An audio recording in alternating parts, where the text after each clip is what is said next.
the master's level capstone course in the social technology program.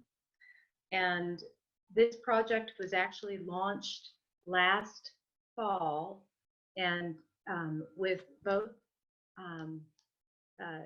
the water department with Kate Powers, and also with the media program with Jennifer Stein. And we're extremely grateful for both of their mentoring and the learning that they provided. And we were engaged in creating water conservation messages that would change people's attitudes about the value of water. We did that last fall. And then Denise Delgado, who is completing, almost done, her capstone of the social technology program, will be graduating in a week or so here, is going to be sharing her findings, developing more messaging and testing those messages in Peoria. Despite all of the challenges that posed, she was still successful. So thank you, everybody, and thank you very much, Stephen. You've been great, and I will mute myself. Okay. So, hi everyone.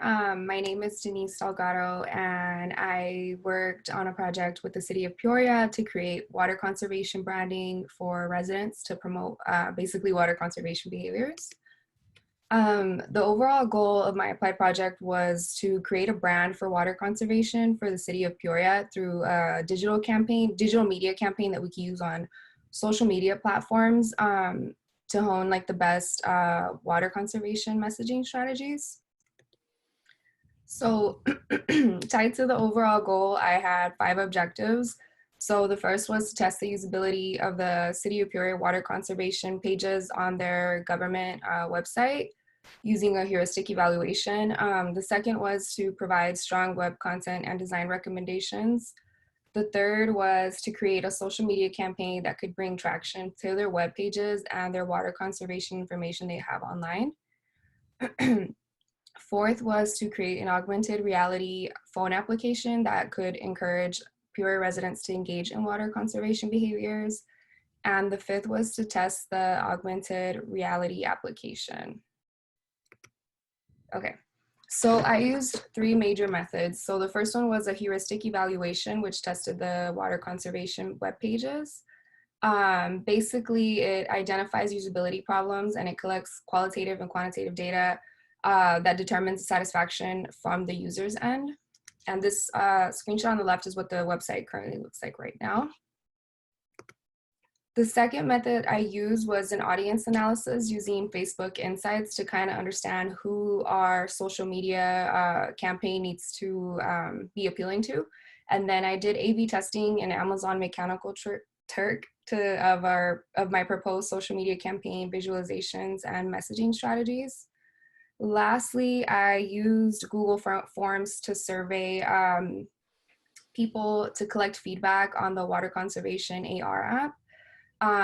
And just because of COVID, I wasn't allowed to go out and actually test the app with people and let them use it. So what I had to do is I had to screen record it, me using it on YouTube, and me screen recording it and then uploading it on YouTube and then sharing the link. So for the first part, for the heuristic evaluation, basically I used 3 user design experts, Scott Pinelli, Alec Ludd, and Ruth Dempsey. They have over 4 years of user design experience. So what I tested was 5 heuristic principles. The homepage, task orientation, so how easy was it for them to navigate between the list of tasks that I gave them. For instance, from the homepage, find the water conservation page, or on the water conservation, click on the rebate page. The third one was page layout and design. The fourth was navigation and information architecture, and the fifth was writing content and quality. So they were given a book that looks just like this one, and if you noticed, all of the heuristic principles are at the bottom. So homepage, task orientation, page layout, navigation, and AI. So they were given these checkpoints as they were going through the pages, and they could give it a score of -1, which means it does not comply, with the standard, 0, which means it kind of does, or 1, it does comply. And then on the right-hand side, you'll see that they had the ability to put in notes. So basically what I found out was that all of the pages received very, let me make this smaller. Okay, all of the pages received very low scores. For instance, if you look at Alec Ludd's results right here on the left-hand side, their overall score was a 45%. The one that I saw that was very common was that everybody kind of gave the task orientation a 38%, as well as like the navigation and information architecture. So people were having a hard time going from task to task and finding things on the website, which means that if they're not able to find it and they're user design experts, that means that our Peoria residents are not going to have any easier of a time finding these items. Where isn't it going? Okay. So some of the recommendations that were made, so right here, sorry, to the right is a web design sample that I kind of made of what they suggested. So namely, distancing the type sizes more dramatically and removing all caps, adding call to action buttons. So here you'll see these icons. Instead of having a bunch of hyperlinks, it's much easier for people to see these and click on them. Organizing and reducing the text content better. So here you can see I organized it a little bit better. I changed font sizes to kind of separate what was like a new section and what wasn't. Again, call to action buttons. Removing unnecessary elements such as the font size buttons, which I already did, and using only relevant graphics and icons throughout. Again, you could see like the little email and phone and landscaping icons. For the second part of this, for my social media content creation and the A/B testing results, before I decided to make any social media content, what I did is I used Facebook Audience Insights to research the City of Peoria audience. So this particular segmented audience is people who are located in Peoria and are ages 25 through 65. And the reason for that is because the people who are 18 through 24 had, I think, only 4% tile on there right here. So they're not somebody that we're specifically targeting. However, the other age groups, 25 through 65, were fairly evenly spread out. And then the next part of this is we know that 60% of them are married, 19% are single. And it's important to know these little like psychographics about the audience because the way married people and single people use social media are completely different. And we also know that this specific population is educated. 62% of them have at least a college degree and 31% have at least a high school degree. Okay. Warning? 5 minutes or? Yeah, that was 5 minutes. Okay, thank you. I also got an analysis of how they use social media. So the blue is the audience, the City of Peoria audience, and the gray is basically everybody else on Facebook. The City of Peoria is basically twice as likely than the rest of the audiences on Facebook to engage with a post by commenting or liking, more likely to click on ads. Most of them use their phones to check social media, and 33% use like a mixture of their phone and desktop. So what that tells me is that we need to make our social media content mobile friendly. Last but not least, for the audience analysis, so I am also able to check what pages the particular audience engages with the most. And what you can see here is that they like engaging with local Peoria restaurants, the government, the school districts, the police in Peoria. And what I did once I saw what pages they engage with is I checked the pages to see what it is that they like to look at. And something that all these pages had in common was that the social media posts were informative and visual, and every single post included site links to blogs, product ads, images, locations, reviews, ratings, things like that. So that's something that our audience likes to engage with, and that's something that I needed to create, reflect into the post that I created. So once I did the audience analysis, I went on to content creation. I conducted 2 interviews, one with Thomas Cahill. He's a professor in the School of Mathematical and Natural Sciences at ASU. We talked about xeriscaping in that interview. And in the second interview, it was with Kate Powers, who's the director of the City of Peoria Water, and Victoria Castor. She is the City of Peoria Sustainability and Water Conservation Coordinator, and the interview focus was water conservation. So what I did is I voice recorded these interviews, and I also took some photos. Once I did that, I came home, I transcripted them, and I created them into like blog articles. Once I created the blog articles, I was able to make posts. For example, right here, the one on the right-hand side, we live in a desert, so why not embrace it? This is an interview with Thomas Cahill, an associate professor.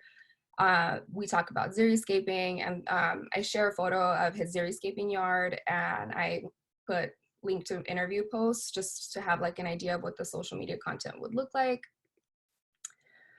Once I drafted, yeah. 2 minutes. Okay, once I drafted multiple versions of the post, I tested it out to see which one was most engaging. So which post would most likely get people to check out xeriscaping rebates. And it happened to be this post, which included information about getting your return on money if you invest in having a xeriscape yard. Which post is more likely to get you to click on the link to the article about being water conscious. And it was this one, and I think it's because the verbiage was about community and making sure that we do this together. And then which 2 of the posts below would inspire you to conserve water? And this particular post brings up the augmented reality application, and I think that people like to engage with something new, which is why this one won. Okay, so moving on to the water conservation and augmented reality app and the survey results. Really briefly, augmented reality is basically 3D. It's something that pops up 3D on your phone or whatever your device is, bringing it to life. So what I did is I created an app. You basically open the app, you select one of the water user classifications, whether you use a high amount, a medium amount, or a low amount of water. From there, you get a feedback message and an interactive 3D illustration tip. So here I lay out exactly the user classifications and the message they get and the AR tip. So for example, people who select that they use a high amount of water, they get this particular feedback message. Once they get the feedback message, they'll get this illustrated tip about converting their landscaping to xeriscaping. Okay. And the idea behind this is that this is what a City of Peoria bill looks like. So if I was looking at the month of August right here, I would say, okay, I used a really high amount of water. Okay, sorry, I'm like, for time's sake, I'm trying to skip through this. Okay, so this is, okay, so this is a quick way that it would be promoted. Check out our app to learn how you can save for a sustainable future. Okay. So my AR app is marker based. So that means that you need to scan something in order for the 3D to pop up. So in this case, if you click on low, this is the image that would need to be scanned. If you click on intermediate, it would be this bathroom image. And if you want to look at high, it would be this yard image.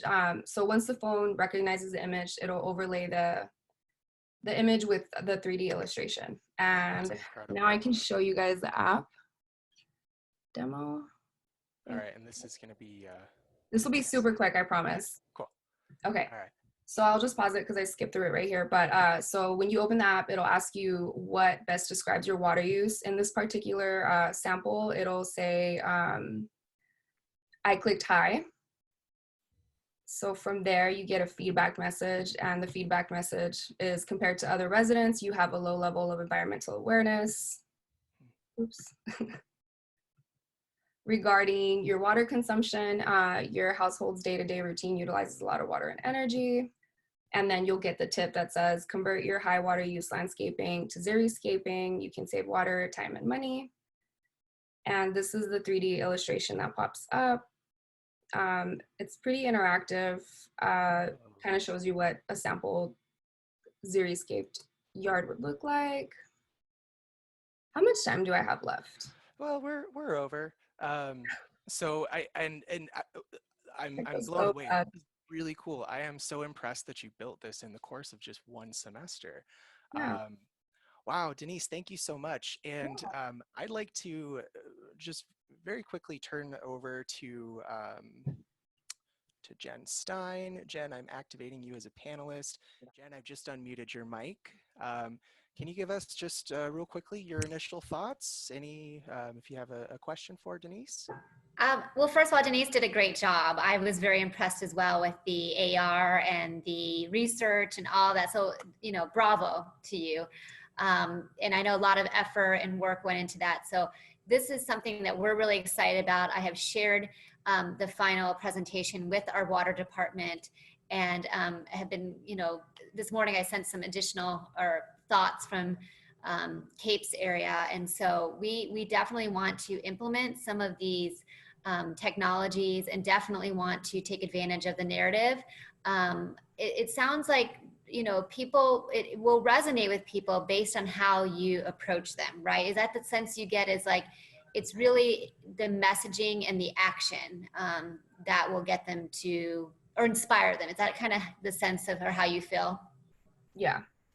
I have the results on it too, but it's like so much information that I tried to compact into the 10 minutes. So I'm sorry I went way over and I didn't even get through it. No, not a it's worry. all wonderful. And it's really important information. And at the end of the day, we're serving our public, and it's critical that we get resident engagement and we get them the communication they need to make these decisions. And so this is a great starting point for us, and trying to figure out, again, with this topic, what will they react to? Because there's too much noise out there. There's so much stuff happening. And so is it more visual that we need to focus on? I think that's something I learned from you, is maybe we need to focus more on the visual aspects and giving them choice, rather than just saying, hey, Water Wednesday, let's, did you know you use 80% of your water on your landscape? Like, that's not working. Yeah. So coming up with creative solutions, and it looks to me you went more the visual route, which is something we're gonna, want to carry on.